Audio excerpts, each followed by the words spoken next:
आज की वीडियो में हम लोग देखेंगे करंट अफेयर्स जो आज का सबसे बड़ा एक बोलते ना इवेंट हो चुका है, जो कंप्लीट हो चुका है just, that is the Tokyo Olympic 2020।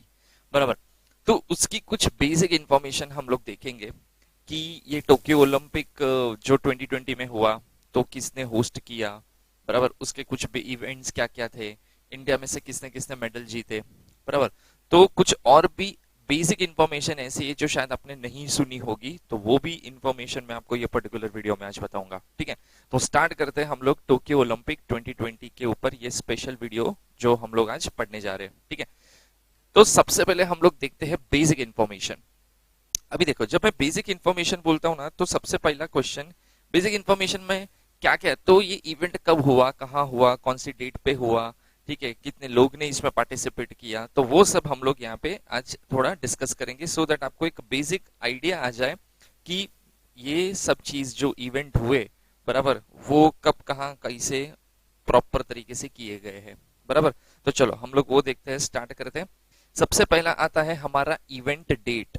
तो इवेंट डेट जो है वो 23 जुलाई 8 अगस्त 23 जुलाई से स्टार्ट हुआ था और 8 अगस्त 2021 को लास्ट इवेंट उसका कंप्लीट हुआ था। बराबर। तो ये ड्यूरेशन के अंदर टोक्यो ओलंपिक 2020 को कंडक्ट किया गया था। नंबर ऑफ कंट्रीज की अगर मैं बात करूं, कितनी कंट्री ने इसमें पार्टिसिपेट किया था, तो इसके अंदर टोटल 205 कंट्री प्लस ईओआर टीम ने भी पार्टिसिपेट किया था। तो वैसे देखने जाओगे तो 206 टीम बोल सकते हो आप कि उतनी टीम ने प्रॉपर यहाँ पे पार्टिसिपेशन किया था। अब ये ईओआर टीम क्या है, सो देखो, the IOC is international Olympic committee. IOC refugee Olympic team competed at 2020 Summer Olympic in Tokyo, Japan as an independent Olympic participants. The IOC code is the French acronym EOR. बराबर। जो refugee Olympic team है उन्होंने भी यहाँ पे participate किया था, तो उनकी एक स्पेशल टीम बनाई गई थी, तो वो ईओआर टीम के नाम से जाना जाता है। इसके लिए यहाँ पे ईओआर टीम का भी पार्टिसिपेशन था। इसके लिए 205 प्लस जो रेफ्यूजी ओलंपिक टीम थी, ठीक है, उसको भी यहाँ पे पार्टिसिपेशन करवाया था। तो वो कोई कंट्री को जनरली रिप्रेजेंट नहीं कर रहे थे, वो एक पर्टिकुलर बोलते ना एक ग्रुप को रिप्रेजेंट कर रहे थे, इसके लिए उसको ईओआर टीम बोला जाता है। ओके। टोटल एथलेट्स अप्रोक्सीमेट माना जाता है 11,000 से ज्यादा एथलेट ने पार्टिसिपेट किया था। अभी आप देखोगे तो काफी सारी जगह पे अलग अलग फिगर्स दिए हैं, बट ऑन एन एवरेज आप ऐसा समझ लो कि 11,000 से ज्यादा एथलेट ने पार्टिसिपेट किया है। एंड टोटल इवेंट्स जो हुए हैं वो 339 हुए हैं टोटल इवेंट्स, ठीक है, इन 33 स्पोर्ट्स एंड इन 50 डिसिप्लिन्स। बराबर। चलो नेक्स्ट देखते हैं। यहाँ पे ये कुछ अननोन फैक्ट्स है जो शायद काफी लोगों को नहीं पता है। आप पूछोगे गोल्ड मेडल किसने जीता इंडिया के लिए, वो आपको पता होगा, सिल्वर मेडल किसने जीता वो आपको पता होगा, लेकिन यहाँ पे कुछ ऐसी इंटरेस्टिंग इंफॉर्मेशन है जो शायद किसी को नहीं पता है, वो भी इंपॉर्टेंट है, तो देख लो। यंगेस्ट पार्टिसिपेंट जो था यहाँ पे, उसकी एज थी 12 इयर्स, मतलब 12 साल की एक लड़की ने यहाँ पे पार्टिसिपेट किया, जो सीरिया कंट्री को रिप्रेजेंट कर रही थी, और उसने टेबल टेनिस में पार्टिसिपेट किया था। ठीक है, तो वो यंगेस्ट पार्टिसिपेंट ये पर्टिकुलर ओलंपिक में है। और जो ओल्डेस्ट पार्टिसिपेंट थी जो थे वो है at the age of 62 and 66। ठीक है, ऑस्ट्रेलिया को रिप्रेजेंट कर रहे थे, इक्वेस्ट्रियन करके एक स्पोर्ट है, वहां पे उन लोग ने पार्टिसिपेशन किया था। तो youngest player 12 years and oldest player अगर आप बोलोगे तो 66 and 62 years. Okay. Highest number of athletes तो यूएसए से थे 613 अराउंड। बराबर। यहाँ पे मोर देन 600 पार्टिसिपेंट्स यूएसए के थे। और लोएस्ट नंबर ऑफ एथलेट्स जो थे वो इतनी सारी कंट्री के थे, हर एक कंट्री में दो दो ही थे, जैसे Andorra, Somalia, Bermuda, Tuvalu, Central African Republic, Dominica, Mauritania, then Nauru and South Sudan. ये सब कंट्रीज में से खाली दो दो एथलेट्स आए थे, इससे ज्यादा उनका पार्टिसिपेशन नहीं था। ठीक है, चलो और नेक्स्ट इंफॉर्मेशन पे जाते हैं, बेसिक इंफॉर्मेशन में। सो देखो, Tokyo was selected as the host city during the 125th international Olympic committee session in Buenos Aires Argentina on 7 सितंबर 2013। 7 सितंबर 2013 की जो मीटिंग हुई थी कमेटी की, उसमें ही डिसाइड कर लिया था कि 2020 का जो ओलंपिक होगा वो जापान होस्ट करेगा। Okay, originally scheduled to take place from 24th जुलाई टू 9th अगस्त 2020। अभी देखो, कुछ लोग ये सोच रहे हैं कि काफी लोगों को नहीं पता है कि टोक्यो ओलंपिक 2020 हम बोलते हैं, बट ये 21 में कैसे हुआ। देखो, इसका ओरिजिनल जो शेड्यूल था ना टोक्यो ओलंपिक 2020 का, वो था 24th जुलाई से लेके 9th अगस्त 2020 तक, बराबर। तो ये ओरिजिनली 2020 में होने वाला था, but because of Covid pandemic, ठीक है, लॉकडाउन, फिर फ्लाइट के ऊपर रिस्ट्रिक्शंस लग गए, ठीक है, तो इसी वजह से ये पर्टिकुलर इवेंट को, पहले तो ऐसा था कि पहले तो जुलाई में होने वाला था, जुलाई से लेके 9th अगस्त, 24 जुलाई से लेके 9th अगस्त होने वाला था, बट कोविड पैंडमिक स्टार्ट हुआ तो उन्होंने डिसाइड किया था कि हम लोग इसको सितंबर या अक्टूबर में प्लान करेंगे, बराबर। तो उन्होंने उसको थोड़ा डिले किया पहले, बराबर। बट वहां पे भी कोविड सिचुएशन इतनी कंट्रोल में नहीं थी, क्योंकि लोगों को लगता था कंट्रोल में आ जाएगी, बट सिचुएशन नहीं आई। अब वहां पे भी काफी जब मतलब जापान ने तो ऐसा ट्राई किया था कि नहीं इवेंट कर ले, लेकिन काफी सारी कंट्री ने अपने प्लेयर्स को, एथलेट्स को भेजने से मना कर दिया कि हम नहीं भेजेंगे इन दिस पर्टिकुलर सिचुएशन, बराबर। हमारे लिए हमारे प्लेयर्स की सेफ्टी ज्यादा इंपॉर्टेंट है, स्पोर्ट्स से ज्यादा भी फिलहाल तो इंपॉर्टेंट है, किसी की लाइफ ज्यादा इंपॉर्टेंट है। तो काफी सारी कंट्री ने बोलते ना विड्रॉ कर लिया पार्टिसिपेशन की हम नहीं पार्टिसिपेट करेंगे। तो फिर काफी सारे लोगों के पार्टिसिपेशन ही नहीं थे, तो वापस उसको बाद में रीशेड्यूल करना पड़ा और उसको फिर 2021 में कंडक्ट किया गया, बराबर। तो ओरिजिनली ये 2020 में ही होने वाला था, बट कोविड की वजह से इसको 21 में पोस्टपोन कर दिया। However, the event retained the Tokyo 2020 name for the marketing and the branding purposes।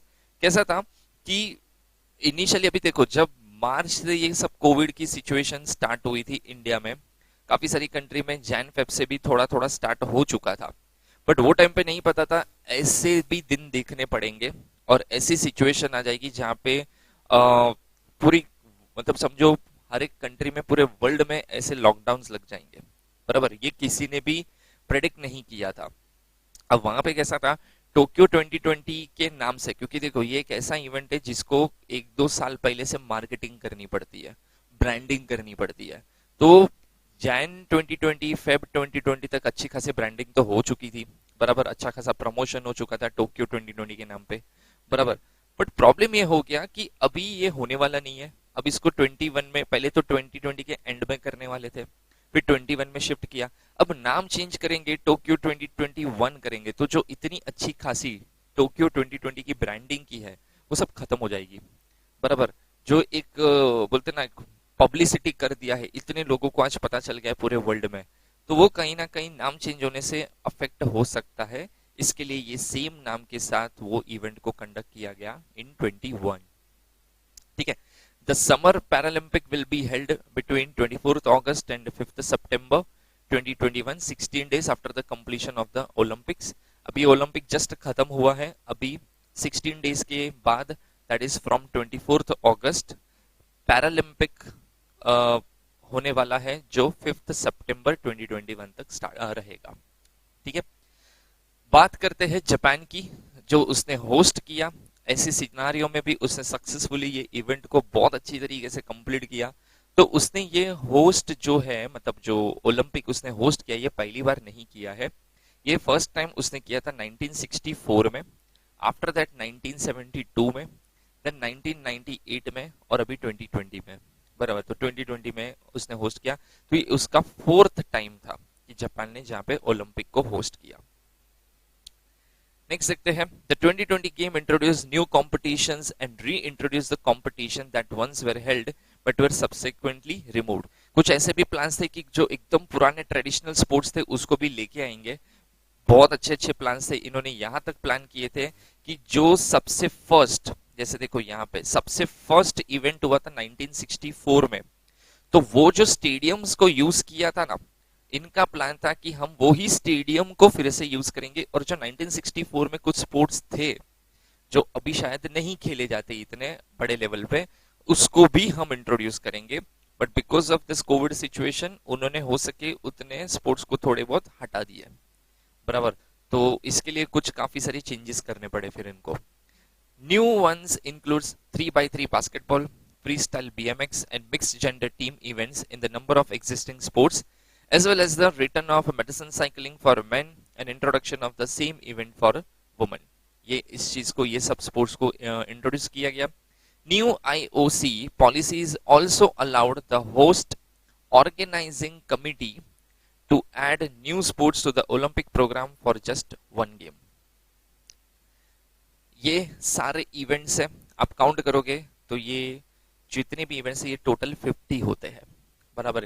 तो 50 डिसिप्लिन जो हमने पढ़े थे ना, ये टोटल 50 उसके हैं, बराबर। ये सारे इवेंट्स कंडक्ट किए गए थे।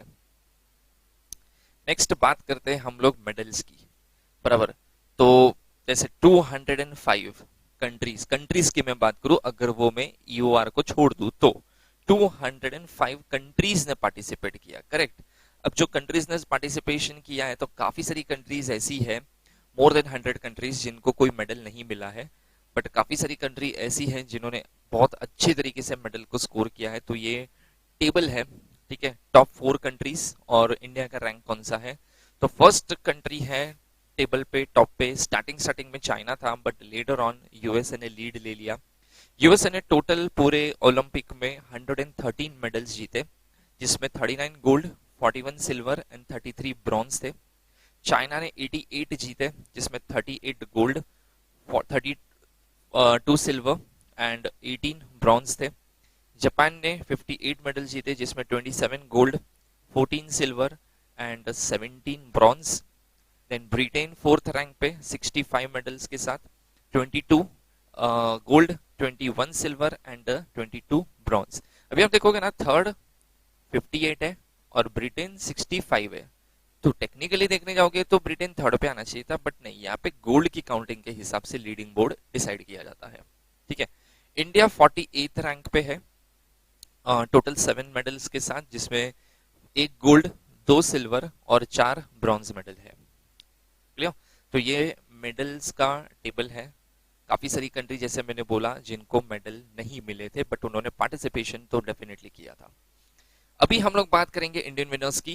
तो जैसे सबसे first Neeraj Chopra, sports javelin throw, जिसमें उन्होंने डिस्टेंस जो कवर किया था वो था 87.58 मीटर, एंड उनको जो मेडल मिला है that is gold medal.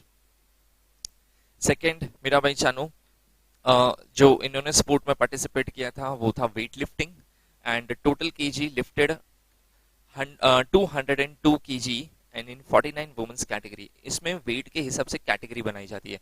49 KG में आप कॉम्पीट कर रहे हो, 52 केजी में आप कॉम्पीट कर रहे हो, तो she participated in 49 KG category और उन्होंने टोटल 202 केजी लिफ्ट किया था। Then Chanu finish behind Hou Zhihui of China, and उनको जो मेडल मिला है वो है सिल्वर मेडल। नेक्स्ट देखते हैं रवि दहिया, स्पोर्ट्स रेसलिंग, और यहाँ पे उनकी जो कैटेगरी थी वो 57 KG men's free style category थी। Ravi finish behind Zavur Uguev of ROC, and medal जो उनको मिला था वो था सिल्वर मेडल। नेक्स्ट देखते हैं बजरंग पुनिया, स्पोर्ट्स है रेसलिंग, इनकी जो कैटेगरी थी वो 65 KG men's free style category में इन्होंने पार्टिसिपेट किया था। Ravi defeated Kazakhstan Daulet Niyazbekov और he lost against Haji Aliyev of Azerbaijan, and उनको जो मेडल मिला है वो है ब्रॉन्ज मेडल। नेक्स्ट देखते हैं PV Sindhu, famous badminton player, ठीक है। तो sports badminton, she defeated China's He Bing Jiao in a bronze medal match, but she lost against Tai Tzu Ying, जो बैडमिंटन की नंबर 1 प्लेयर मानी जाती है, और इनको जो मेडल मिला that is bronze medal. Next देखते हैं Lovlina Borgohain, category sports, 64 to 69 KG की जो कैटेगरी होती है उन्होंने इसमें पार्टिसिपेट किया था बॉक्सिंग में। She lost against Busenaz Surmeneli of Turkey, and medal जो इनको मिला था वो है ब्रॉन्ज मेडल। नेक्स्ट आता है men's hockey team, sports hockey, one medal after 41 years in hockey. तो इन्होंने ऑब्वियसली बहुत बेस्ट परफॉर्मेंस दिया है और ब्रॉन्ज मेडल जीता है। और हॉकी में 41 इयर्स के बाद इंडिया ने कोई ओलंपिक में मेडल जीता है। Team defeated Germany by 5-4 and medal जो मिला है वो है ब्रॉन्ज मेडल। लास्ट इंडिया ने हॉकी में जो मेडल जीता था वो जीता था 1980 में। ठीक है, उसके बाद हम डायरेक्टली 2021 में जो ओलंपिक हुआ उसमें हमने ये मेडल जीता है in the category of hockey. Clear? तो ये देखो, ये कुछ बेसिक इंफॉर्मेशन मैंने आपको दी related to Tokyo Olympic 2020। Hopefully आपको ये अच्छे से समझा होगा और आपको ये एग्जाम में डेफिनेटली हेल्प करेगा। क्लियर? चलो, तो इसी के साथ हम लोग यहाँ पे एंड करते हैं। Thank you very much.